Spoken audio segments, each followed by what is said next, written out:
This is the Authority Company Podcast, conversations with leaders that are designing our future. Hola, I'm Joe Pardavila, and there's a lot of industries in this world that we take for granted. One of them is transportation.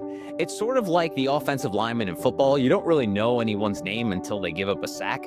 That's how transportation is. Until there's a pothole holding up traffic for a couple hours, you don't even think about it. But it's a big, complicated world with a lot of layers. But there's one person I know who has really found a way to master the inner workings of the transportation industry, and her name is Esther Franklin.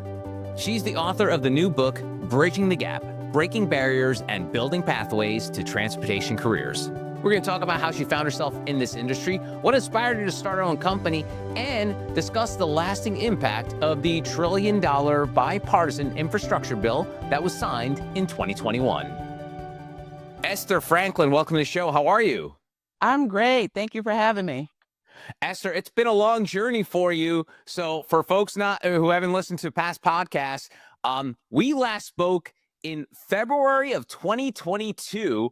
We are now in March of 2025. And when we first spoke, you were telling me about this amazing idea of a book that you were working on.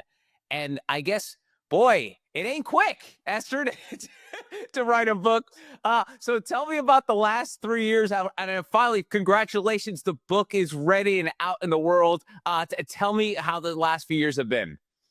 Yeah, it's been a long journey with all the projects that we were working on and the new bills coming out, the grants. So it was so much on my plate.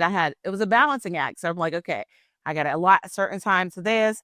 I still have to work on my projects. I'm a project manager too, and also the CEO of the company. So it was really like a balancing act for me. And I just said, and I think it was in December of 2023. I said, you know what? I got to get that. I got to get this done. So I put my head to the grindstone, let everything else on the side, and I focused and got it done. We have really had a lot done, but I dropped the ball because, of course, the business has to it needed me. So I had to do a lot of things. I'm like, all right, but do a lot of business development. I pulled up a new team. We have a lot of new people on board with all the work that we had. So we're good. So now I'm just like, now we're finally at this milestone. I'm excited. And I'm just hopefully people can read it and get some insight on what we're trying to do, what's out there in terms of careers and stuff. So we need human capital. That's awesome. Good stuff. Yeah, it's funny, Esther, because I think, as you know, our company, Advantage Forbes Books, the Authority Company, what we do is we make life easier for entrepreneurs like yourself who want to write a book. But even then, it's still up to you. I mean, we offer varying services in editing and writing, but at the end of the day, it's got to come from you because people want to know about your subject matter expertise. So for folks not familiar with Esther Franklin, I know the one thing that always comes up is infrastructure. And I know the last time we spoke, there was talk of this infrastructure bill that was going to be introduced, and it actually did happen. What's the last few years been like in your world of it finally happening? Because, Esther, I think both of you and I are old enough to remember that at every presidential cycle, every president always talks about infrastructure and does nothing about it. Finally, say what you will. Whatever party lines you are aligned with, say what you will, Joe Biden is one of the few presidents who actually did something with infrastructure. So tell me, you've already laid out that it's been a busy few years trying to work this book in, but tell me how things are in this infrastructure world right now. Actually, big ups to Biden. He actually, implemented the program, and he had a lot to do on his plate too. So with that, there's a lot of grant programs that come through, with the local municipalities, different Department of Transportation. They have to get the money, siphon it through the pipeline. And then not only with that, but then you have to get the acquisition process. So the acquisition process, you have to get your consultants in there and trying to, come together collaboratively to get the project done. Now the money's there. Everyone's working together. It's just like, okay, I'm on this team. Have to get your team together so that you actually can work on project in different regions. So that's where the issue that I wouldn't call it an issue. It's a good issue. As far as human capital, then I've been working with the Pennsylvania Department of Transportation also, and they're trying to work in tandem with different consultants because they're having a human capital issue with all the money coming down the pipeline, knowing where to siphon the money at, who's out there, how long are these projects going to work? So we're developing a strategic plan on, hey, what could we do? We need to get to universities to get these human capitals, put down some of the entry to barriers. So we have to lower the playing field so that people can actually come and get in these positions, so that these bridges won't continue to collapse, or because we're in the city of Pittsburgh, we're the city of bridges, and Biden was here actually, I think it was in 2022, and the bridge collapsed. He was here, and it was bad, but it was the perfect opportune time to say, hey, we really need this money. So he initiated that, which I'm grateful for. But there's so many moving parts, so much going on, but the money's there. The human capital needs to come in. So that's what the book introduces. Hey, these are these careers. And everyone has this misconception like, oh, I have to get a college degree. I have to do that. Not all those positions require a college degree. There's some training. You can do some apprenticeship programs. And now they're lowering the playing field so that will allow more people to come in, lowering those barriers. So it's a lot. Yeah. Yeah, so let's talk about that, because you mentioned human capital, and it sounds like from, I was jokingly saying how like no one's ever done everything infrastructure, and now that this money's here, the humans aren't. That's what you talk about, the human capital. It's like for Yes. years you people in your industry and even like local officials are like, we need money to build these things, and then all of a sudden you have, it's always like, be careful what you ask for. It's like you finally have the money, but you don't have the actual people to do all of the things that this money allows you to do. So tell me what it's like. Just describe in terms of, you mentioned the fact that there's a lot of barriers to entry here. People maybe don't even know about these jobs, hence your book, Bridging the Gap. But what is it? What is it just been because the money wasn't there, so there weren't opportunities there, so then people weren't exploring it? Is it a chicken and the egg thing? Tell me about how that worked, like prior to all this funding and now where we are at now. I think more or less, like from my experience in the industry, I don't think it's a matter of, oh, we're not going to get these people. I think it was more or less the good old boys, hey, we're going to pass it down to our generation. These are the people that's in the industry. It's a niche industry. Everyone doesn't know about it. So even when I talk about it, they're like, well, what is that? You see the people on the roadway, the construction people, they see it once it gets to that phase. However, on the back end, there's a whole nother process that needs to be done before you get to that phase. So is what the book talks about. But I think it's more or less like people staying in those positions because there's a minimal work, so we can handle this. We can handle this now, and you have appraisers in there. It's a niche market, it's eminent domain. So a lot of the appraisers do residential work or commercial, not in that eminent domain sector. So it's a specialized industry, and they don't specialize that in that realm. There's only a select few. So hey, if there's not a lot of work in that industry, hey, there's 7 of us, so we can do it. Okay, we can do it. Okay, we're gonna just put it around. We could, what I want to say, we can actually manage. That's the word I was looking. We can manage the workload. Now it's like, okay, can you manage it now? Now you have an influx. No, you can't manage it. So now it's taking longer for the project to get done because you have, hypothetically speaking, 7 specialized people in the appraisal sector that can do the work. You gotta wait, but you may have the right of way people. Hey, we got 32 projects on we could do it later. So it's later. Now all the money is there. Hey, we got all these projects here, there. Now we need more people. Do we have the people to train? So now you have to have a training aspect of it and then put them in there so the older people can move out. They need a succession plan so they can move out and move the new people in. But people like, well, what job? How do you do that?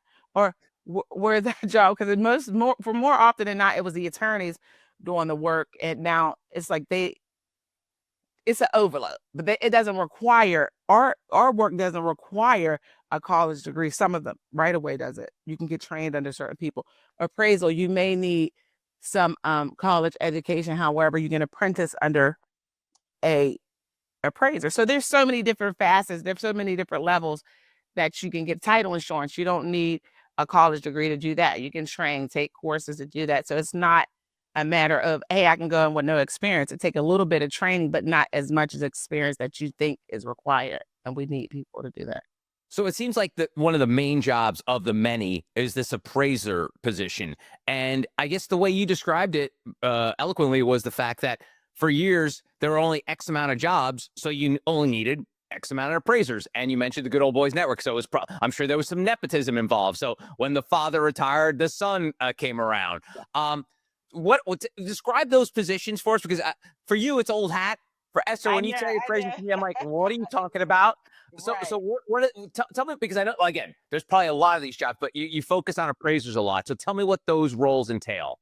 So so in this sector that I'm in, like art, we need engineers. Like so we cover engineering. Of course, engineering, you have to have a college degree, but there's certain levels to architect. You could be a architectural engineer, you can be a civil engineer. There's so many different facets to the transportation engineer. Okay, so with that, that requires that. So our appraisers, there's appraisal right away and title is what primarily the area we focus in at Allrose. Appraisers, there's different facets to that too, but it's a generalized industry where say, okay, these are the generalized courses. However, this is a specific sector, which is covered under the eminent domain code. So there's certain rules and regulations that appraisers has to follow in order to get that done in that sector. That makes sense? Yeah. So what you're saying is there's no. Well, I guess there has been, but now they need more specific skills for appraisers. One appraiser can't do all of the different jobs that are entailed. Correct? Right. You want a special so one appraiser, he may have an appraisal license, but he specializes in eminent domain work because he know what it entails. It may be, okay, there's a right-of-way manual or publication 378 that you have to follow to do that specific work. And if someone who specializes in residential or commercial appraiser may not know that sector, right?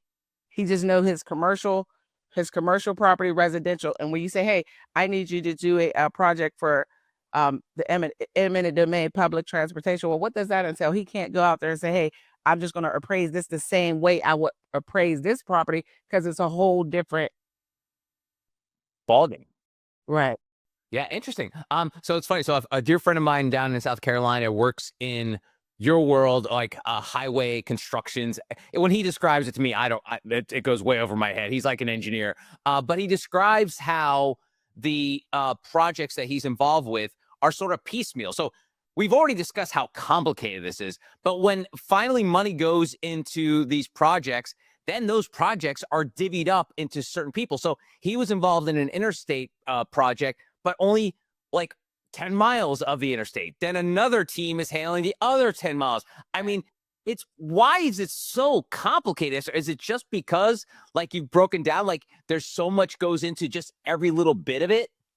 Yes, I think it's because it may be 10-mile roadway, you know, that one appraiser, see how he said, okay, someone else is doing that sector, someone else is doing this sector, because he probably can only handle that when his workload. You know, he may have some other things that he need to do, but they need to make sure that it's done properly. And then you do another it may take you 4 to 6 months to get it done too. Wow. You know, and then you have to reach certain milestones in order to get the project done so that project can go to the next stage in the process so they can get the roadway construction project done so that people can drive back and forth so that you can get your stuff from Amazon and you can get your stuff from the post office. So without that, it's just like, hey, I'm in traffic for an hour and a half. Atlanta is like terrible.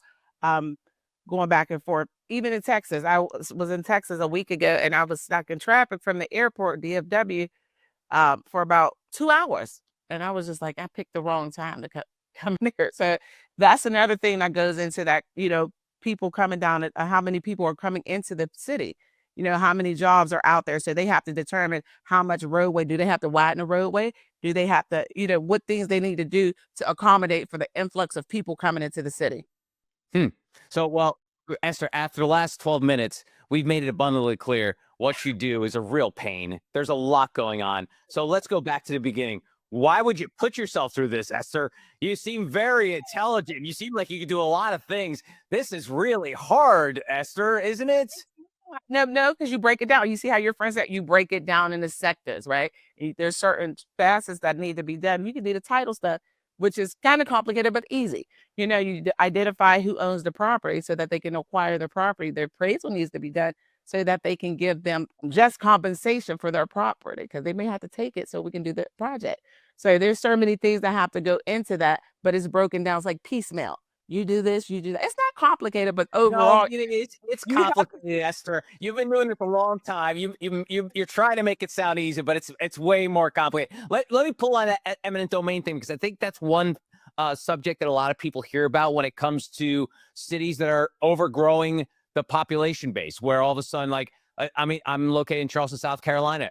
It was not meant to have this many people here, and they're trying to find where to put people to live. They're getting further and further north away from the city, but still those communities have to get built up because those communities weren't built to have so many people. And the one thing that you hear come up constantly is eminent domain, because there are parcels of land that maybe have been used or unused or maybe not used to its fullest capacity that need to be stripped away from people so they can build roads, more houses, what have you. So just break it down for me, because as you can tell, I'm not very bright. How does eminent domain work? Like, how do they decide what properties they do this with, and then what happens to the people who are already there? okay. So pretty much, if they okay, so the first order part. So whenever they identify an area there's an influx of people coming in, okay, they need more housing. So the transportation department doesn't determine that. So they'll get all their information and say, okay, well, we're gonna build a roadway this way to get these people from this part of the city quicker to the city where the jobs are, right? This is a hypothetical. So what do we do? Okay, the engineer will come in and say, okay, this is what we need to do. They'll do the plan, say, here's your right of way plan, what we need to actually acquire so that we can put the roadway in here. And at that point, it'll come down to say, all right, who owns these properties along Road 476, hypothetically speaking? All right, so we'll determine who owns these properties. There's 37 parcels. Who owns these? These people own these properties. This is when they brought it. Here's everything that's encumbering the property. Then that goes to the appraiser. They say, okay, let me appraise this property to determine how much it's worth. Hey, and my right of way agents go out and say, hey, the transportation authority, we need this property.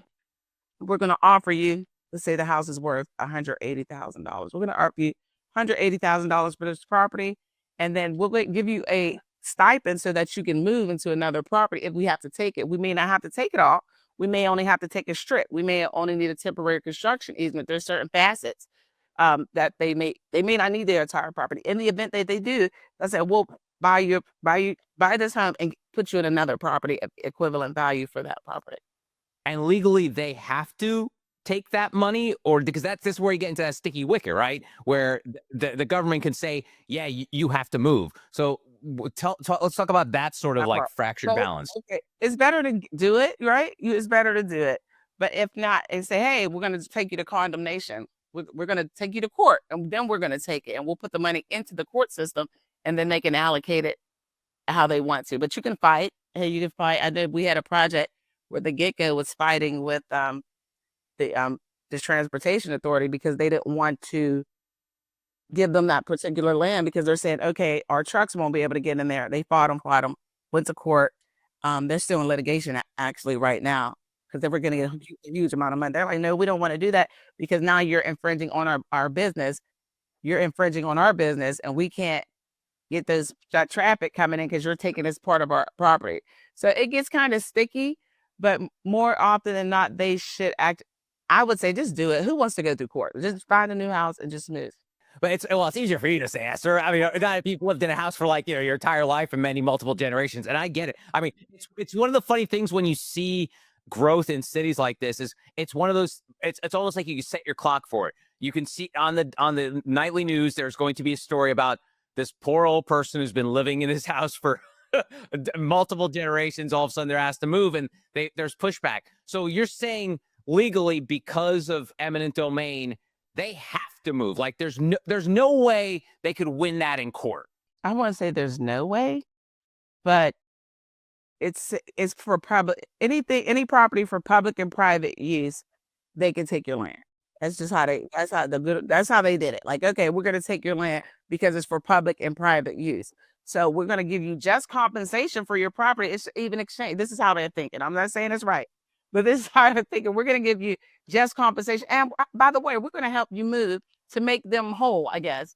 But a lot of people based on their morals and how they feel, they can fight it. It's a long process, it's lengthy, and it's costly. So I don't know if the people want to. Yeah, it's out of curiosity. Last thing on this, because we don't make it all about this. Is there ever a point where someone gets approached for eminent domain where they're like the offer they want more? Like, is that negotiable? Is that number negotiable? Yes, they Okay. negotiate. Yeah. They'll So go it's like back if and you take forth. a 180 and then person's like, well, yeah, no, I'm not gonna. I wouldn't even leave here for two. Then there would be some back and forth and probably get to a number that both parties are happy with. Yes. Wow. It has to be reasonable compensation. Of course, Not someone can't be like, it's worth 180. I'll take $1 million for it. I get it. I get it. How did you find yourself in this world, Esther? I joked that you probably could have done something a lot easier than this, but you say it's easy for you. But how did you find your way into this world? And obviously now you're trying to help the next generation with the book and all the work you're doing. But how did you end up here? when I was in college, I went to the University of Pittsburgh. I'm actually working with them to get a scholarship, for a scholarship, Esther Franklin scholarship, so that people coming into the industry that will provide resources for them to come into. So that's my passion. So what I did, I went to the University of Pittsburgh. I was a intern at the district attorney's office. I wanted to be an attorney. Oh, I want to be an attorney. And then I worked in the criminal division. I hated it. Didn't want to do it. But I ultimately ended up getting into real estate. So I was in the real estate sector. I did title work. So I'm a title agent. I'm licensed in 22 states. And I liked it. I was like, well, how can I balance the legal side with the real estate side? And so I started working for different attorneys in the real estate sector. And I went off and opened up my own title company. That was 2014. And I got a phone call one day by Fred O'Brien. I'll never his daughter actually who still works for me. And he wanted to get out of the industry and he wanted me to buy his company. And I'm just like, well, I was kind of taken aback, like whatever. But he and I had spoken and he wanted me to join his team for a project working for the Turnpike Commission. And that's when I learned about it. I was like, oh God, I didn't even know this was a part of the real estate process. So he was teaching me how to do that while I was in the process of buying his company. I didn't buy his company, but I started Allrose, and we're still here today. And his daughter actually still works for me. Wow, that's great. It's I sometimes and it's hard for me not to ask this question, but the sliding doors one, like, what would happen if Fred O'Brien never, came your way? Like, do you think about that? Like, do you think you could have gone in a completely different track? It seems like you were playing in that space already, but Right, if right. that phone call didn't happen, do you think you would end up here writing a book and helping the next generation of people and infrastructure? I never thought about that. And I always say it all started with a Google search because I said, how did you find me? I asked Fred that. He's like, I Googled it. And I was just like, thank you, Google. That's how I always give homage to Google. Like, okay, all right. So he found me that. I never thought about it that way. And I just think that everything happens by divine right. It was just like, that was meant to happen.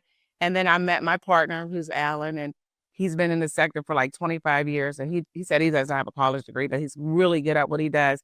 And I was just learning, and I was like, how did I not know that this was it was here? But then after doing some research, most of the work was in the law departments, the legal departments do that. But this is a separate sector that require that. So here we are. I'm so Well, excited. congratulations. What a great start. And in the book, you write about the fact that diversity is an issue, like many industries, but it's so I'm just out of curiosity, thinking back to 2014 when you get in there, in terms of demographics, like were there a lot of minorities involved? Very little. Were you? I always joke with women when it's like, especially their female leaders. It's like if there's a group of 10 people, there's 9 men, 1 woman. That kind of thing. Tell me about what it was like. Now going on almost like over 10 years. What was their diversity?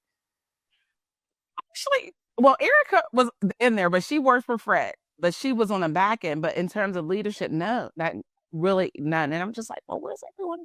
And then as a minority woman, I'm just like, I'm the only person, like literally, like it's just like it's not a lot of diversity in that industry, transportation anyway. So it's just like if we go to these events like OSHA or ASHI, and it's just like the eye, the black part of your eye. Like it's like oh there. It was just like, okay, you're the center of the eye. It is everything else. So that's how I felt. But there's more women now getting into the industry, but it's not a lot. Um, I don't think like I went to development part. I think there was 3 women, all men, all men. So it's like really like, come on in, it's there. I mean, let's just collaborate. And then if you can do the job, just get the job done. It's not about gender roles, but in the past it has been. They need to be more open because we bring the thunder. Women bring the thunder. You know that. So it's just like, come on, let's do it. So can we look at a bright side? Has it gotten better since you first started? I know you mentioned you went to this event. There was only 3, but like, are you seeing more and more women, people of color, involved in the industry than you when you first started? Yeah. No, no, not really. No. Wow. Well, maybe you said not many. So not many means more than one. No, not really. Yes, yes.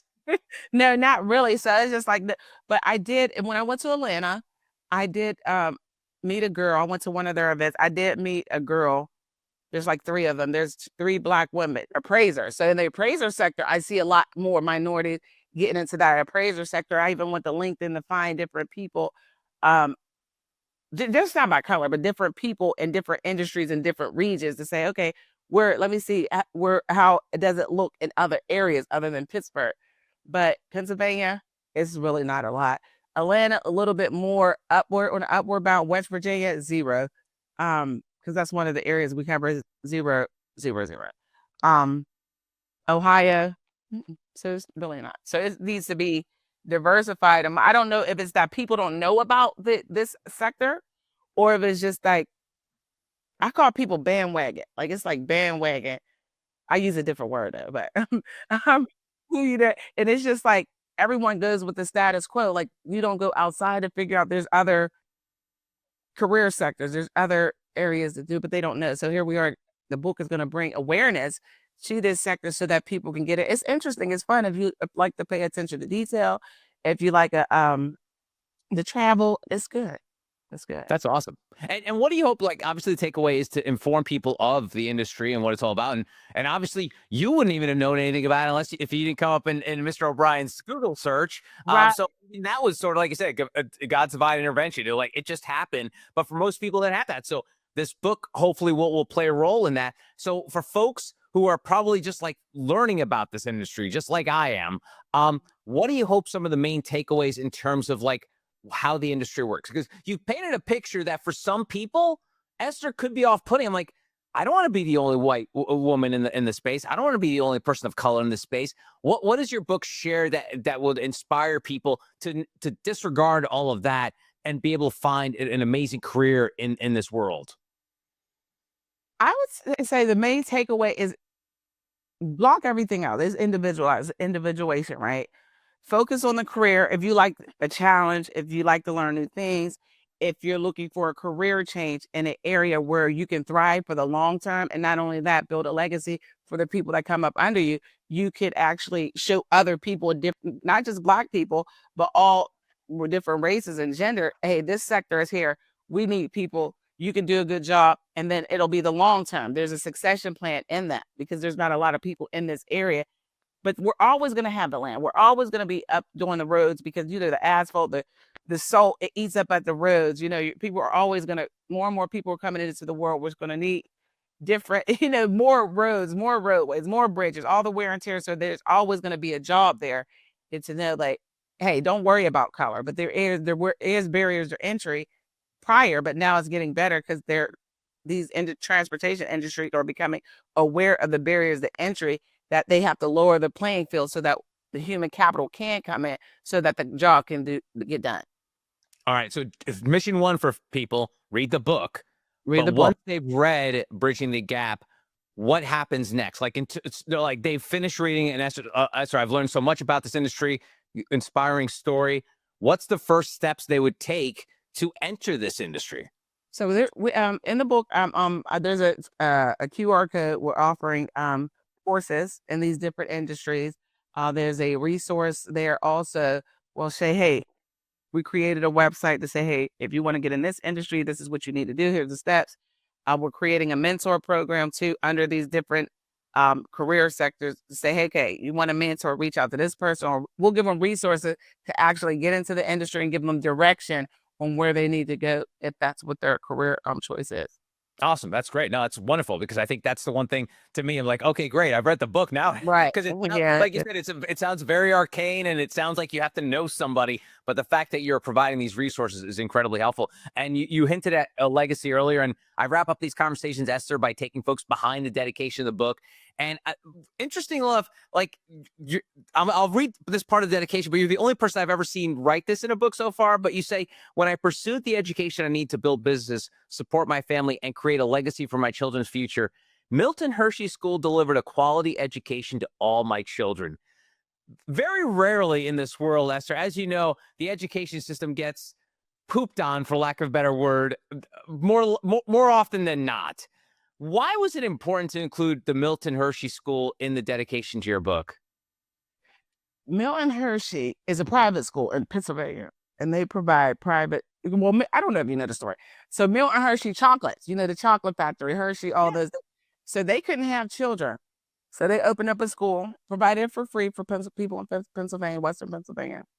And they provided a quality education because when I was like, I got to go to school, but I didn't want to send my kids to different places. Like, I got to pay for daycare. That's going to be a lot. I got to pay for college. So I had to balance. And I was just like, I have to make a sacrifice. And I actually got them in. And I think my kids are very intelligent. And my daughter, she's going to Duquesne University for architectural engineering.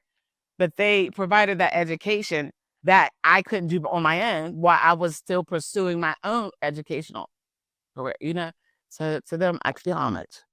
Wow, that's so great. That's so sweet. And I think it's important because I think for a lot of people, especially me who don't have kids, realize that when the pandemic happened, most people don't realize a big part of school is it's essentially a big old daycare for kids from grade K through 12. Like like parents need to send their children somewhere safe, but also send them the hell out. Like they got to go out of the house and learn.